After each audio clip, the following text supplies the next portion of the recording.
Assalamualaikum warahmatullahi wabarakatuh. Pemirsa, kita berjumpa dalam acara Kulit UMJ, Kuliah 5 Menit bersama mahasiswa Universitas Muhammadiyah Jakarta.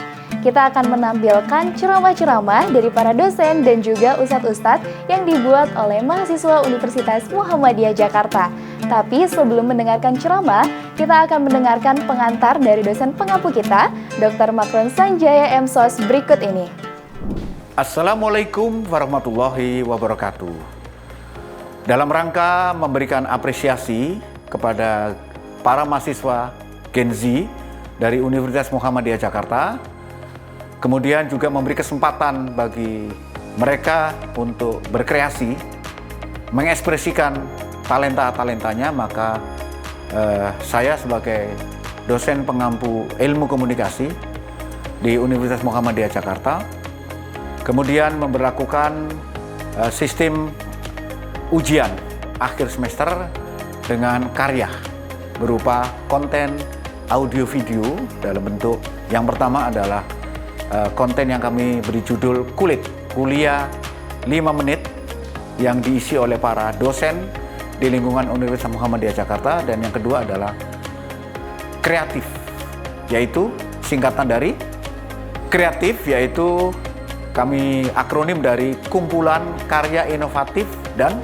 edukatif yang dihasilkan oleh para mahasiswa dari Universitas Muhammadiyah Jakarta. Tentu ini juga dalam pola pembelajaran masa kini, yaitu outcome based education, yaitu pola pembelajaran berbasis luaran. Kali ini karena memang sifatnya adalah audiovisual, maka kami hasilkan dalam bentuk video yang berisi konten audiovisual. Mudah-mudahan ini memberikan semangat kepada Gen Z dan para mahasiswa pada umumnya. Kemudian ini bermanfaat bagi dunia pendidikan dan dunia penyiaran di Indonesia. Wassalamualaikum warahmatullahi wabarakatuh.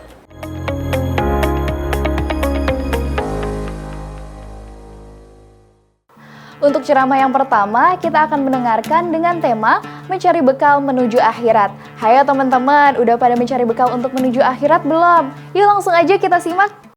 Bismillahirrahmanirrahim. Assalamualaikum warahmatullahi wabarakatuh.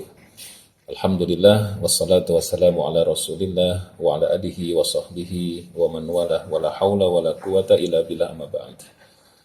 Sahabat muslim dimanapun Anda berada, Alhamdulillah kita harus bersyukur kepada Allah atas segala nikmat yang Allah Subhanahu wa Ta'ala berikan kepada kita, sehingga kita bisa menjalankan aktivitas bagaimana yang kita harapkan. Mudah-mudahan sahabat muslim semua dalam kondisi sehat walafiat, dimudahkan segala urusan dan juga dilancarkan rezekinya. Sahabat muslim yang disayangi, dimuliakan Allah Subhanahu wa Ta'ala, era sekarang ini adalah tantangan tersendiri, ya, khususnya bagi Gen Z yang luar biasa. Derasnya arus informasi di era sekarang ini sangat sering membuat banyak orang itu bingung, termasuk teman-teman di Gen Z. Terlebih derasnya arus informasi itu kadang tidak seimbang. Tidak seimbangnya adalah lebih terdominasi dengan urusan-urusan yang bersifat duniawi. Padahal kita semua mengetahui bahwa kita hidup di dunia ini adalah dalam rangka untuk mencari bekal untuk kehidupan akhirat. Allah berfirman kepada kita, a'udzubillahi minasyaitonirrajim, bismillahirrahmanirrahim, wabtaghi fima ataakallahu daral akhirah wa la tansa nasibaka minad dunya. Allah berfirman kepada kita, wabtaghi, dan carilah, fima ataakallahu daral akhirah, atas apa yang Allah berikan kepada kalian di dunia ini, darul akhirah, untuk kepentingan kehidupan akhirat. Wa la tansa nasibaka minad dunya, tetapi jangan juga kalian melupakan nasib kalian di dunia. Nasib itu adalah bahagian kehidupan kalian di dunia. Tetapi derasnya arus informasi di era sekarang ini luar biasa. Semua yang diiklankan, semua yang dimotivasi kepada kita, khususnya teman-teman Gen Z, itu adalah arus-arus informasi yang memacu kita untuk mengejar dunia, dan dunia. Padahal ya, dunia itu sebagaimana tadi sudah kita sampaikan hanya bersifat sementara. Sahabat muslim yang disayangi, dimuliakan Allah Subhanahu wa Ta'ala, dan dalam surat Al-Qasas ayat 77 tadi Allah menekankan kepada kita bahwa apa yang Allah berikan kepada kita di dunia ini hendaknya menjadi bekal bagi kita untuk kehidupan akhirat. Ibaratnya begini, kalau kita di hari raya ingin mudik ke kampung halaman kita, pada saat kita mau mudik, misalnya saya akan berusaha mencari tiket untuk pulang ke kampung halaman saya sebaik mungkin. Saya akan mempersiapkan finansial saya juga sebaik mungkin, bahkan kalau bisa memberikan oleh-oleh dan lain sebagainya. Itu untuk pulang ke kampung halaman. Yang kita di kampung halaman paling hanya 5 hari, maksimal 10 hari, rata-rata 1 minggu. Persiapannya luar biasa. Nah, kita kelak akan pulang ke kampung halaman kita yang abadi, yang hakiki, yaitu darul akhirat yang bernama kampung akhirat. Nah, ternyata ketika kita ingin pulang ke kampung akhirat, kita jarang sekali mempersiapkan segala sesuatunya untuk kehidupan di kampung kita. Pernahkah kita terpikir, sudahkah kita punya rumah di kampung akhirat? Ya. Sudahkah kita punya bekal untuk nanti kebahagiaan kita hidup di kampung akhirat? Jawabannya rata-rata mungkin sebagian sudah, sebagian belum. Nah, mudah-mudahan teman-teman Gen Z ini memiliki bekal yang cukup baik dalam rangka untuk menggapai kehidupan yang baik di kampung akhirat. Sahabat muslim yang disayangi dimuliakan Allah Subhanahu wa taala. Nah, ketika kita semua mengetahui bahwa arus informasi dan juga motivasi duniawi begitu luar biasa, yang harus kita lakukan juga adalah kita harus bisa melakukan tawazunitas atau keseimbangan antara bagaimana kita hidup di dunia dan juga apa yang harus kita siapkan untuk kehidupan akhirat. Di ayat yang tadi Al-Qasas 77, ketika Allah berfirman kepada kita, dan carilah atas apa yang Allah berikan kepada kalian di dunia ini untuk kehidupan akhirat, tapi janganlah kalian melupakan nasib atau bagian kalian di dunia. Demikian juga dengan kehidupan kita di dunia. Pada saat misalnya kita di dunia diperintahkan oleh Allah, cari untuk kehidupan akhirat, ternyata kita lupa akan kehidupan akhirat, sibuk mencari dunia, maka na'udzubillah, jangan sampai ketika kita kelak nanti pulang ke yaumil akhir di akhirat sana, Allah murka kepada kita karena kita justru sibuk mencari dunia. Mudah-mudahan ini bisa menjadi tausiah ataupun nasihat untuk kita bersama. Wallahu a'lam bishawab. Assalamualaikum warahmatullahi wabarakatuh. Oke, penampilan selanjutnya tentang penampilan yang islami. Teman-teman, kira-kira udah nunjukin penampilan yang islami belum? Yuk langsung aja kita simak berikut ini.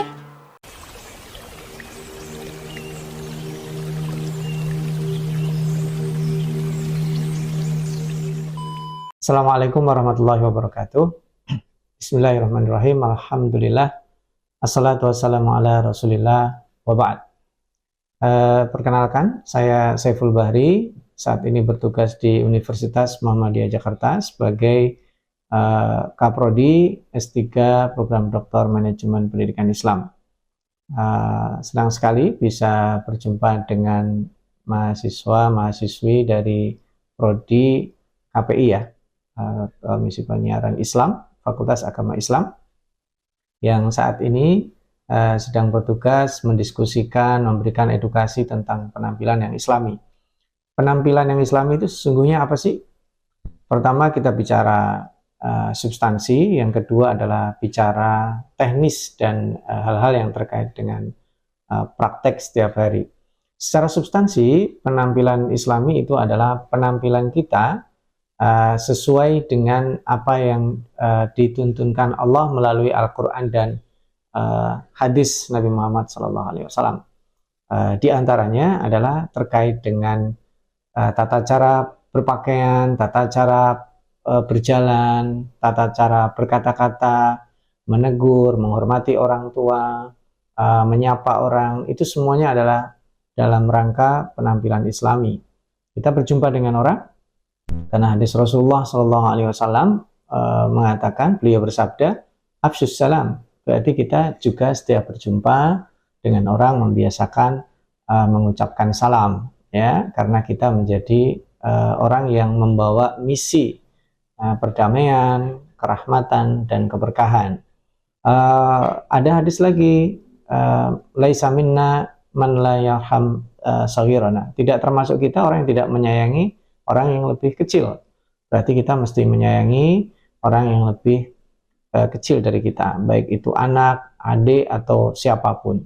Juga tidak termasuk umat Nabi Muhammad, kata beliau, orang yang tidak lam yuwakkir kabirana, yang tidak menghormati orang-orang besar. Orang yang lebih besar maksudnya dari sisi usia, seperti orang tua, kakak, guru, dan lain sebagainya. Ini adalah secara substansi. Demikian juga ada hadis beliau, Rasulullah SAW bersabda, "Man kana yu'minu billahi wal yaumil akhir falyaqul khairan aw liyasmut." Orang yang beriman kepada Allah dan hari akhir mestinya berkata baik atau diam. Nah ini, dan ada banyak hadis yang memberikan panduan kepada kita bagaimana berinteraksi sosial, dan secara substansi itu adalah guidance-nya. Nah, ketika ditarik tentang masalah penampilan, berarti itu masalah tata cara kita berpakaian. Nah, di antaranya yang perlu kita perhatikan, misalnya pada saat sholat, di dalam surat Al-A'raf disebutkan, "A'udzubillahi minasyaitonirrajim, ya bani Adama khudhu zinatakum inda kulli masjid." Nah, itu berarti kalau pada saat kita ke masjid, penampilan kita juga harus penampilan terbaik. Karena makna zina di situ adalah pakaian yang menurut kita terbaik, karena kita sedang menghadap Allah Subhanahu wa taala. Demikian juga pada saat kita sekolah, kuliah, penampilan kita tentu berbeda saat kita akan beranjak tidur atau bermain-main. Tentu seperti aturan yang ada di kampus, bersekolah, tidak boleh memakai kaos. Nah, itu sebenarnya secara literal memang tidak ada aturan sedetil itu. Nah, itu berarti masuk wilayah etika. Nah, apa saja yang menjadi panduan pokok dalam berpenampilan? Yang pertama adalah menutup aurat. Ya, baik laki-laki ataupun yang perempuan. Menutup aurat itu including semuanya. Nah, kalau orang menutup aurat tapi pakaiannya tipis, itu tidak dikatakan menutup aurat. Menutup aurat tetapi kemudian bajunya sangat ketat sehingga membuat lekuk-lekuk tubuh terlihat, itu juga tidak disebut, apalagi sampai membukanya. Ya, nah juga perlu diperhatikan dalam penampilan itu, orang sudah rapi menutup aurat, tetapi kemudian dia duduk-duduk di kantin atau di tempat-tempat umum tertawa terbahak-bahak, atau kemudian sambil mohon maaf merokok gitu ya. Nah, itu juga esensi fisik penampilannya sudah oke, tapi kemudian yang dilakukan menjadi tidak oke. Nah, ini yang hal yang paling penting. Terima kasih. Salam sukses dan berkah. Assalamualaikum warahmatullahi wabarakatuh. Pemirsa, kita akan kembali sesaat lagi, tetap di Kulit UMJ. Pemirsa, kita kembali lagi di Kulit UMJ, kuliah 5 menit bersama mahasiswa Universitas Muhammadiyah Jakarta. Ceramah selanjutnya kita membahas tentang birrul walidain. Hayo teman-teman, masih ada yang suka ngelawan gak sama orang tua? Yuk langsung aja kita simak ceramahnya. Dek, makan dulu. Enggak, udah kesiangan.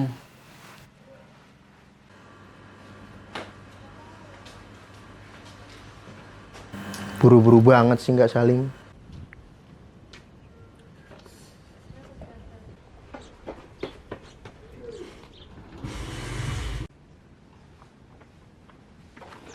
Mas, kalau jalan lihat dong.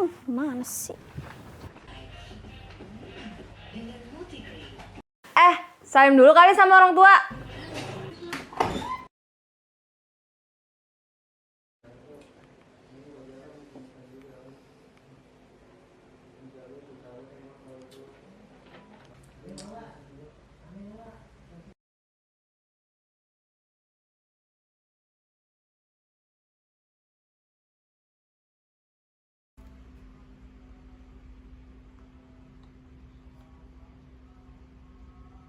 Assalamualaikum warahmatullahi wabarakatuh. Permisa rahimakumullah. Semua kita adalah anak dari orang tua masing-masing kita. Al-Quran menggariskan adanya kewajiban untuk semua kita berbakti kepada orang tua kita. Dalam surat Al-Isra disebutkan, a'udzubillahi minasyaitonirrajim, bismillahirrahmanirrahim. Wa qada rabbuka alla ta'budu illa iyyah wa bil walidaini ihsana. Imma yablughanna 'indaka al-kibara ahaduhuma aw kilahuma fala taqul lahumā uffin wa la tanharhumā wa qul lahumā qawlan karīmā. Dan Tuhanmu memerintahkan agar kamu beribadah kepadanya dan tidak berserikat menyekutukannya, dan bil walidaini ihsana, dan berbuat baiklah kalian kepada orang tua. Jika salah satunya atau keduanya pada usia yang senja atau tua, maka janganlah berkata kepada keduanya, dan katakanlah kepada keduanya perkataan yang mulia. Dari sini semua kita sebagai anak dari masing-masing orang tua kita berkewajiban untuk memenuhi perintah Allah Subhanahu wa taala ini, berbakti kepada orang tua, berbuat baik kepada orang tua. Tentu ada pertanyaan, bagaimana implementasi kita dalam melakukan perintah ini? Implementasinya adalah dengan cara melakukan semua hal yang membuat orang tua kita itu ridha.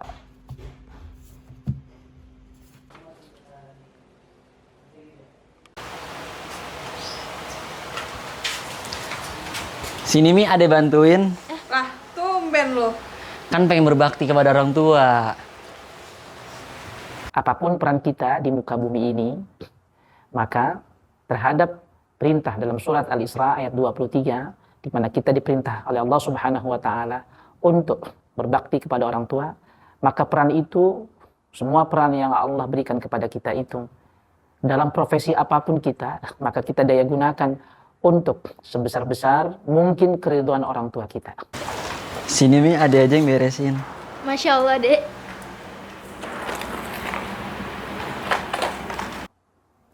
Oleh karena itu maka hadirin rahimakumullah, kalau misalnya kita sudah melakukan yang semua harus kita lakukan peran-peran kita itu untuk menyenangkan orang tua kita, maka manfaatnya akan kembali kepada kita sebagaimana yang dituliskan oleh hadis Rasulullah sallallahu alaihi wasallam.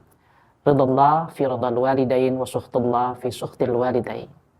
Keridhaan Allah terletak pada keridhaan kedua orang tua, dan kemurkaan Allah terjadi pada kemurkaan orang tua.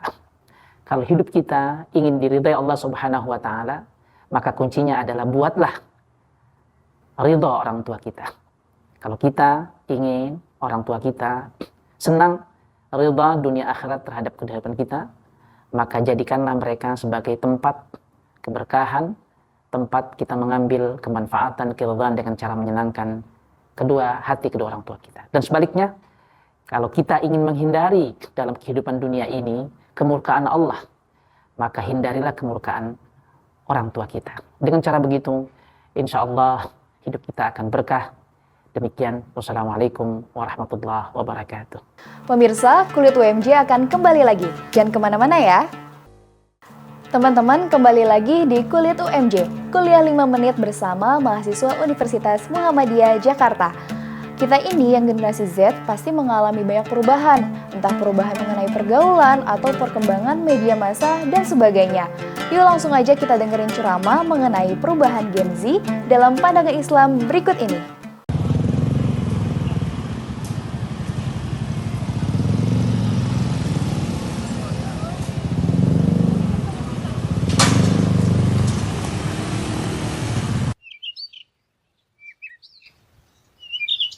Assalamualaikum warahmatullahi wabarakatuh.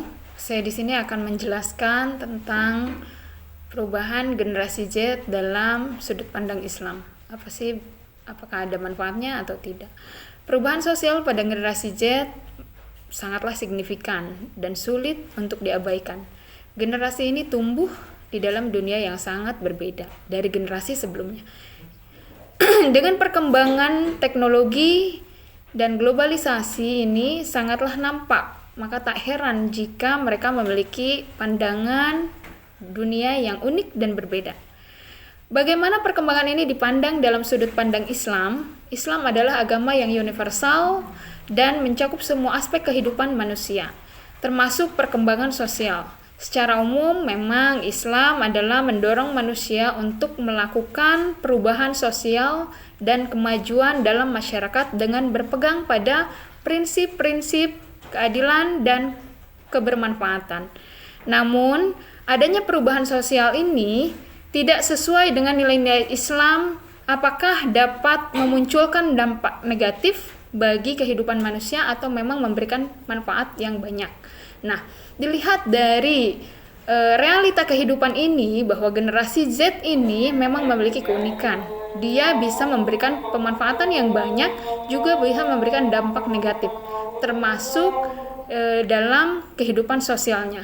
Namun tergantung pada individu-individu yang akan memanfaatkan generasi Z ini, apakah teknologi ini terus berkemajuan sesuai dengan yang diinginkan atau memang akan menjadi malah menjadi kehancuran bagi dirinya sendiri.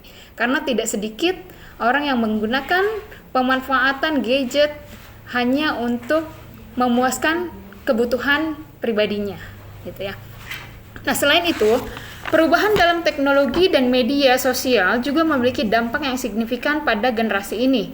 Mereka dapat dengan mudah mengakses berbagai informasi dan pengalaman, serta terpapar pada konten yang tidak sesuai dengan nilai-nilai Islam. Nah, ini yang bahaya. Inilah yang disebut dengan dampak generasi Z yang negatif.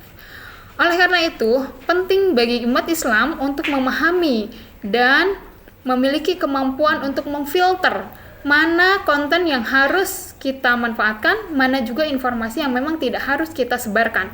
Sehingga generasi Z ini tergantung kepada individunya itu sendiri. Apakah dengan kecanggihan teknologi ini bisa mengembangkan infrastruktur manusia, terutama dalam pengembangan ekonomi atau juga dalam sosial saat dia melakukan interaksi dengan yang lainnya, atau bisa juga dia menghancurkan dirinya sendiri dengan pemanfaatan teknologi ini.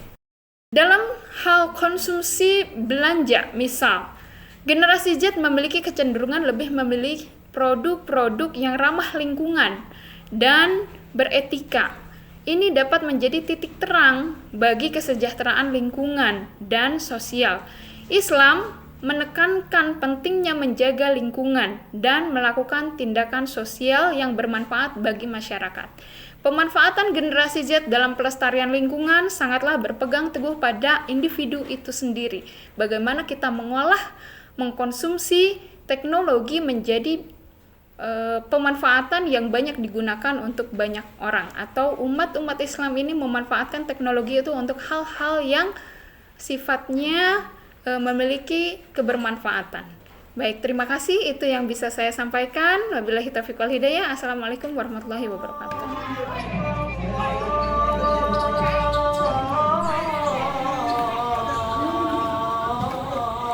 Mau kemana?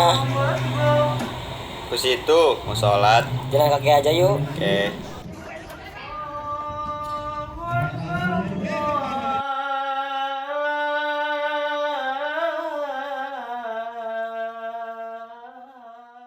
Nah teman-teman, kita sudah mendengarkan ceramah-ceramah menarik nih.